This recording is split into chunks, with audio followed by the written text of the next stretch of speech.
Bonjour, je m'appelle Tarek, je suis 9 ans et je veux savoir comment est-ce que les étoiles sont formées. J'ai parlé à Frédéric Baron, qui est astrophysicienne, et une étoile, c'est un objet dans l'espace qui brille par lui-même. Et c'est un objet qui est plus massif que 80 fois la masse de Jupiter.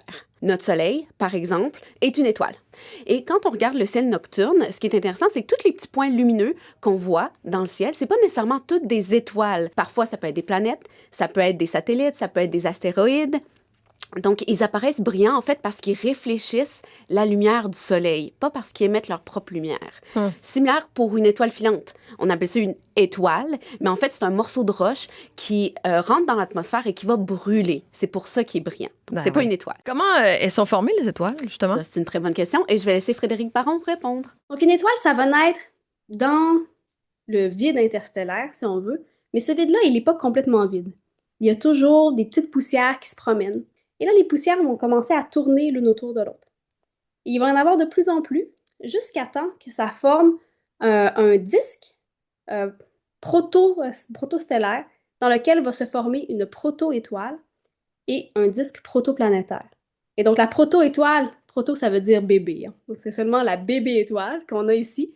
Donc, quand une étoile brille, elle prend de l'hydrogène et elle le transforme en hélium.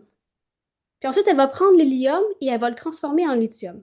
Et elle va se déplacer comme ça dans le tableau périodique où elle va prendre des éléments, les mettre ensemble pour former des éléments de plus en plus lourds. Donc, c'est vraiment grâce à ça. Ça s'appelle la fusion nucléaire. C'est grâce à ça que l'étoile brille. C'est quand expliqué comme ça, c'est... Ça a l'air facile, hein? Ça a l'air facile, effectivement. Bon, est-ce que les étoiles vivent pour toujours, moi? Ah, ça, c'est une très bonne question parce que tout ce qui naît finit par mourir, même les étoiles. Ça prend des milliards d'années, là. Triste, donc, c'est triste, mais oui. Et dans la vie d'une étoile, il y a un moment qui s'appelle la catastrophe du fer. Mon Dieu. Ça, c'est dramatique. C'est que le fer, il peut pas être fusionné. Donc, il n'y a plus d'énergie qui est produite et l'étoile s'effondre sur elle-même à cause de sa propre gravité. Quand ça arrive, bien, dépendamment de la masse de l'étoile, il y a deux choses qui peuvent arriver. Il y a plusieurs options. L'étoile va soit grossir, puis après souffler ses couches externes, comme un oignon, pour laisser derrière ce qu'on appelle une naine blanche. C'est ça qui va arriver à notre Soleil. Ça va devenir un objet très, très dense et très, très chaud.